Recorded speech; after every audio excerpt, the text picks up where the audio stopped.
Well, hello and welcome back to the Mad Critic Reports. And let me just get this out of the way. I pay a lot of money for Netflix, so I don't see ads. There's so much content on Netflix that you get paralyzed on what to watch, right? And it's October, one of my favorite months of all time. I love horror movies. I love the feel of October, the smell of October air. You know what I mean if you're an October person and a Halloween person, right? So there's a bunch of movies on Netflix that I want to watch, but I'm like, I don't want to waste my time. You know what I mean, man? It's so much content. So you know what I did? So I was like, you know what I'm gonna do? I'm gonna go look up a list of what somebody think is the best top 10 horror movies or thrillers on Netflix, and I may go watch them. So what I did, and I came to a channel called, let me see what this is called, Night Screams. Oh, I'm sure they got some slappers on Night Screams. With a name like that, you better have some slappers. And it's titled 10 Best Horror Thriller Movies on Netflix right now in 2025. And that's exactly what I'm looking for, right? So I've decided to watch it and see if their list is good enough for me to go to watch some movies, because I got this Netflix account. I'm paying so much money and I just don't watch Netflix. So I'm like, you know what I'm gonna do? I'm gonna start watching more Netflix movies. So I'm gonna watch it. And so let's get started. Oh, I see Steven Yeun. Prepare to grip the edge of your seat with Netflix's top 10 horror thrillers. From relentless suspense to shocking twists, these chilling picks blur the line between fear and adrenaline. Okay. Number 10.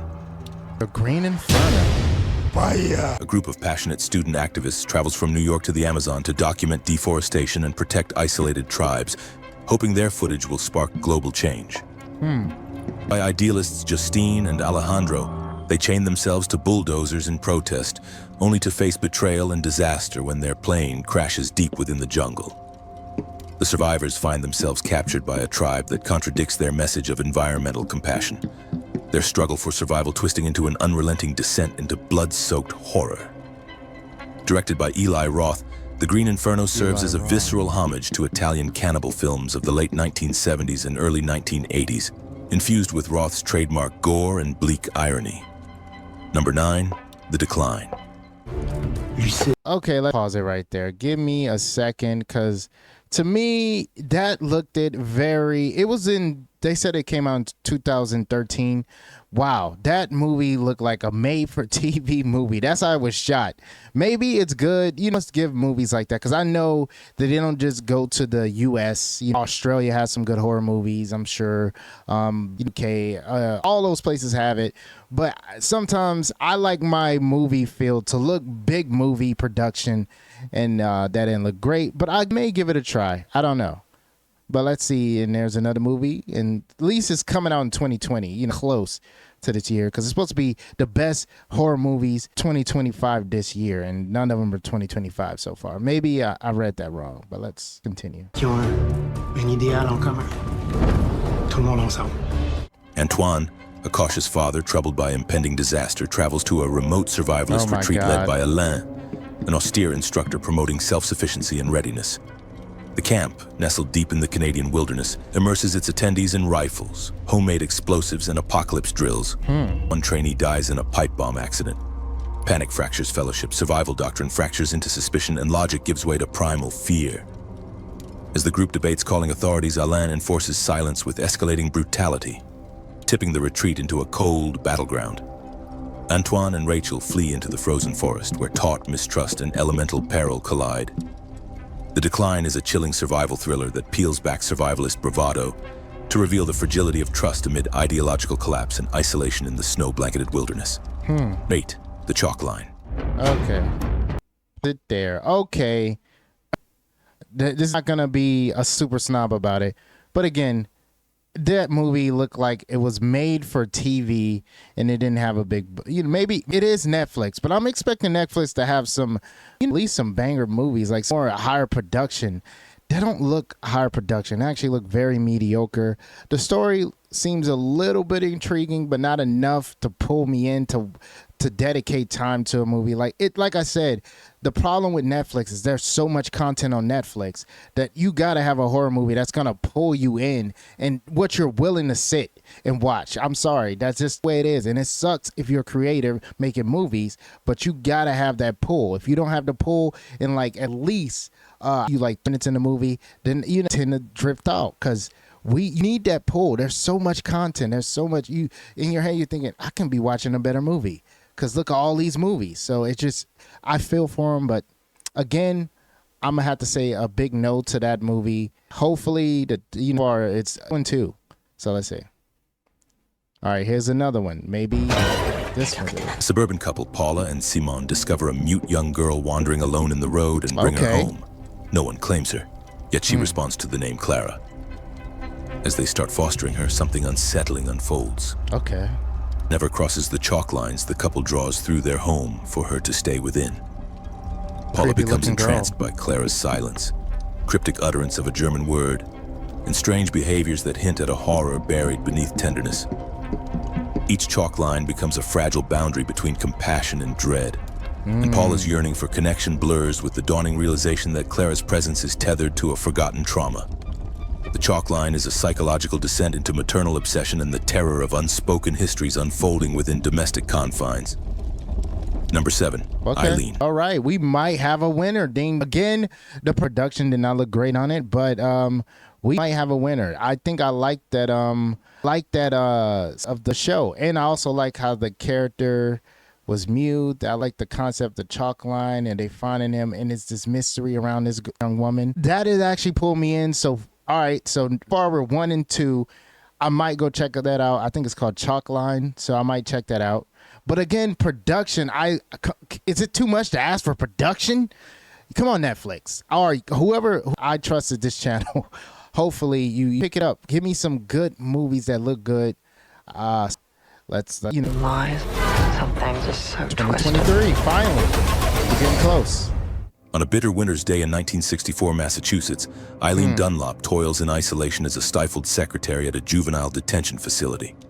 Her humdrum existence, marked by caring for her emotionally abusive alcoholic ex-chief of police father, is jolted by the arrival of Dr. Look at her. Rebecca St. John, I forgot her name. a glamorous new psychologist whose intellect and allure awaken buried desires in Eileen. Their connection deepens into a fragile intimacy that fractures when Rebecca draws Eileen into a dark investigation involving a violent secret within the facility's walls and a harrowing act that forever alters Eileen's fate. Eileen is a haunting descent into obsession, identity, and rupture, unraveling in murky emotional shadows and ending on an unsettling note that lingers in the mind. Oh, I like the actors in Number that. 6. Oh, all right. Let's stop it there. Okay. Now we're talking. We had some star power. I know her name. I forget her name. She's the Devil Wear Prada, Anna, whatever her name is. But I love that actress. Seen another actor I loved in it. Finally, I feel like we got a budgetable movie that I can watch. That looked pretty good. I say we 2 for 2. Okay, start. But where are we 2? I think we're 2 for 2. I think so, because I didn't like the 2 movies, but I like the Chalk movie and I like that other one. Okay, let's see about this one. This one's called Compliance. That's what it said.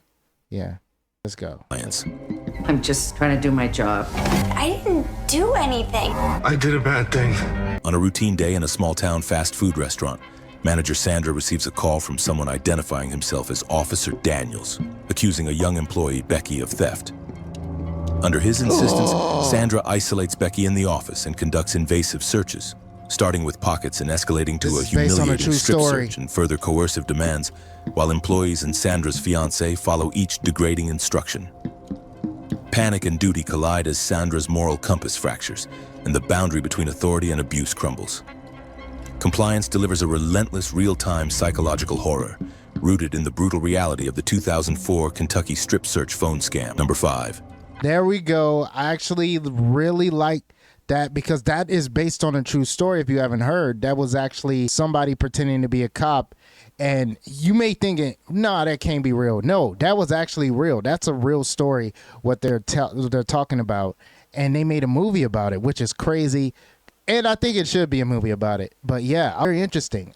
they finally made a movie about it. Because when I heard about that case, I was like, no way. And they said it got crazy in that they listened to the officer that brung in her husband, sexual stuff went down.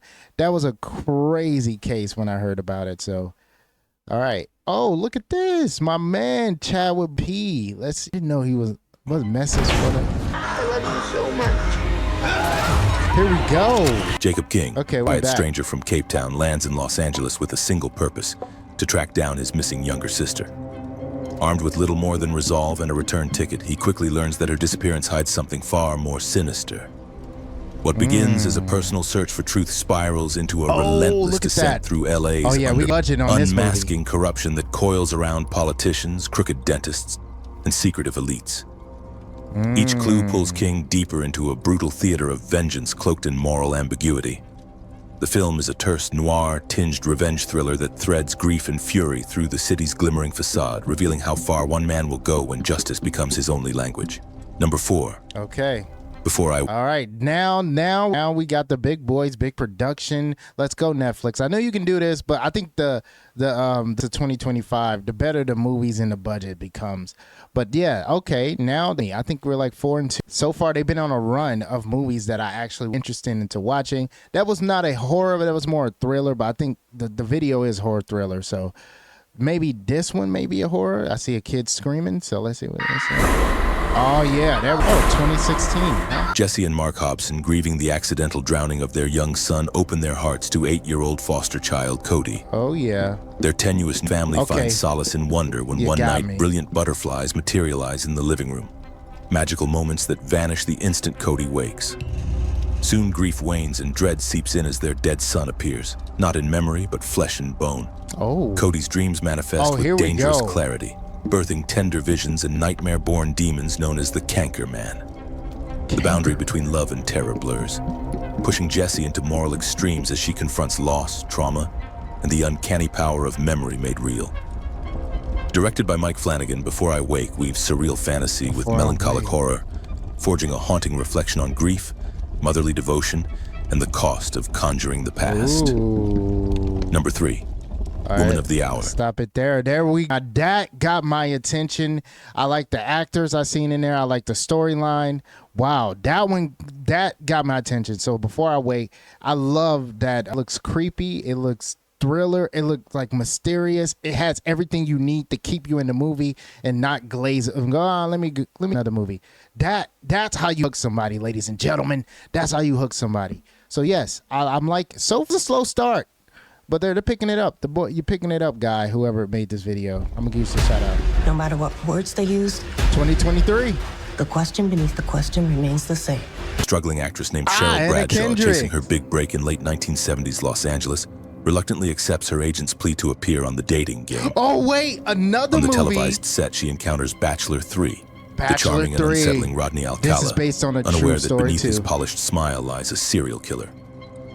As the taping unfolds, flashbacks intercut with Alcala's hidden atrocities expose a world where misogyny and deception allow predators to walk in plain sight. They made a movie about Cheryl's instincts ripple with silent dread as she navigates the tape and light cruelty of the entertainment industry. The danger lurking behind televised glamour and her own survival instincts. Okay. Directed by Anakin, her feature debut, Woman of the Hour weaves tense psychological horror through real history, illuminating systemic sexism, the predatory ease of violence masked by charm, and the terror of becoming merely another moment in a script. Wow. 7. Let's pause it right there. Wow. Another one. See, I'm a huge fan of based on true events or on a true story. And that is based on a true story of a serial killer who went to a dating game. He's a 3. And it's based on him being... it's 70s, how crazy it is that a serial killer can get on a game dating show and literally he won. I don't know what to say about women, but he won. The serial killer won the contest. He won the contest. That is crazy. I don't know what to say about women in the 70s, but whoa, that got my, so far it was like I said, slow start, but so far they're like 6 and 2. There's 2 movies that I'm like, I'm okay with. The rest, they've been on a streak. Hopefully they don't. I mean, these is now 2. This is number 2, so it got to be good. So let's hear Prisoners. it. Prisoners. 2021. Oh, is this a foreign movie? Mateus, an 18-year-old from rural Brazil, leaves behind a struggling family to seek... All right, stop it there. Wait, I know I'm going to get hate, but foreign movies, it's a big no for me. So I'm going to let it do its thing, but it's a no already. So the streak stops. I don't like a movie where I got to read subtitles. I'm sorry. And this might be a good movie, but I don't like subtitles in a movie. I like to enjoy the whole movie, like the sound, the way I can understand the language. You know, I don't like watching foreign movies, but I appreciate foreign movies, and you're loved. But I'm just not a fan of foreign movies because, well, one, they don't speak English. So, opportunity in Sao Paulo. Let's go. He and other boys Brazil. are promised legitimate work in a scrapyard, but instead fall into a cruel system of debt bondage. Passports seized, work unpaid, and oppressive overseer Luca enforcing their captivity with intimidation. I already don't like the storyline anyway. In this industrial prison of rust and ruin, survival grows entwined with complicity as Mateus navigates loyalty, protection of home, and moral disintegration. Each choice drags him deeper under Luca's control while exposing the machinery of modern slavery. Seven Prisoners delivers a raw, unforgiving portrayal of exploitation and desperation, threading social horror with psychological suspense until nothing remains simple or redeemable. Number 1, Sleep Tight. Skip. That was a big skippity-doo. Skippity-doo. Skippy. And it was number 2. Wow. There were better movies that they just rattled off until they just ruined the hopefully they don't like turd. So far you were doing good, channel, but now I'm questioning you. Oh my God, another foreign movie with subtitles. Please blow my head off. Oh my God. Like I said, nothing against foreign movies, but for me, it's a big skippity-doo-wah. It's a skippity. Now let me just hear how they're gonna explain. It could be a good movie, but I'm not watching it. But let's let me say about it. Cesar, the concierge of a Barcelona apartment building, is a polite yet deeply unhappy man who finds perverse comfort in making others miserable. Obsessed with Clara, a radiant new tenant in 5B, he sneaks into her apartment under the cover of night, injecting her care products with substances that slowly unravel her serenity.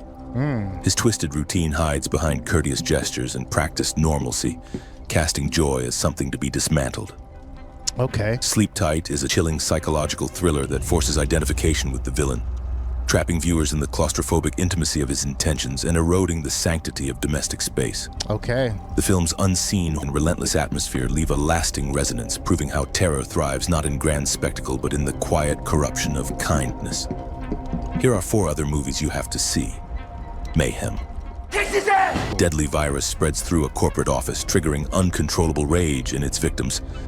Recently fired attorney Derek Cho must fight through his infected co-workers to reach the top floor and clear his name. Blood, chaos, and brutal justice erupt within the quarantined building. Meander. Oh my God. See, that's what I thought was gonna be on the list because I seen Steven Yeun, but it kind of give me the 28 days later type of vibes with that. But yeah, I guess it's pretty decent, but I don't know if it's a good story, but I will watch that movie over 2. Number 2 was dog shit. Number 1, it seems very interesting, and I was even though it was a foreign film, it had my attention. But number 2, please throw that away. But yeah, they see me on 2020. Ooh. A woman inside a futuristic tunnel system fitted with a countdown timer and forced to crawl through deadly traps. With no memory of how she got there, survival becomes her only focus. Each segment of the maze brings her closer to a surreal truth. The warning. Okay. That was interesting. The boy receives a letter warning him of a looming Oh my God. Again with these foreign films. I get it, but oh my God. death on his 10th birthday. As the clock ticks down, parallel timelines reveal a pattern of tragedy tied to the same location. One man races against time to rewrite fate before history repeats. The stepfather. That was interesting. Michael returns home from military school to find his mother engaged to a charming stranger. As tension builds, Michael grows suspicious of his new stepfather's too-perfect persona. Behind the calm exterior lies a killer intent on rebuilding the perfect family at any cost. Oh, okay, guys, okay. That was some movies on Netflix that I've never heard of. I don't think I've Stepfather one, but that was the only movie I heard of. but the rest, it was a slow start. Let me give it who the guy who missed slow start. I was about to kill myself. I was like, you really? I was gonna waste my time watching this, and you came up with this bullshit list. But then it picked up around 8, and then it kept going until 2. And then 2, I was like, gross. Why is there? Why you didn't put the Stephen Ewan movie on there? Even Stepfather. I think I seen Stepfather. It's the sounds, but yeah, that was I liked the movies that was recommended. Some of the movies that were based on actual true events. I love movies that are based on true events. That's some of my favorite horror movies when it's based in reality. I love those movies. I know it creeps people out, but it's perfect for me. Yes, so I love those movies, and I will go watch some of those movies. I get my thoughts on those movies, so I don't want to keep reiterating the same stuff. But yeah, of course, with the I'm sorry, guys, it just ruins movie experience. Again, movies' job is to keep your attention the best it can, and when it's foreign movies, I'm sorry, it takes me out of it because I'm used to watching and hearing movies at the same time, not just reading the subtitles. It's just not a normal movie to me. So even though they're on, and I'm just not a fan, even if I like some of the concept of some of those movies. So, but thank you, channel, I'm gonna give you credit.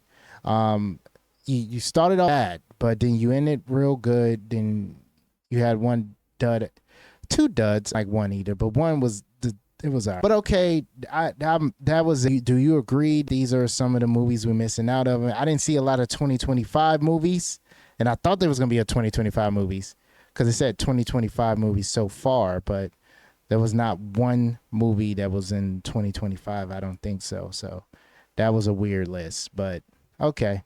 Well, that is it. I'm gonna go watch some other horror stuff because it is October, baby. It's spooky. It's spooky time, baby. Peace.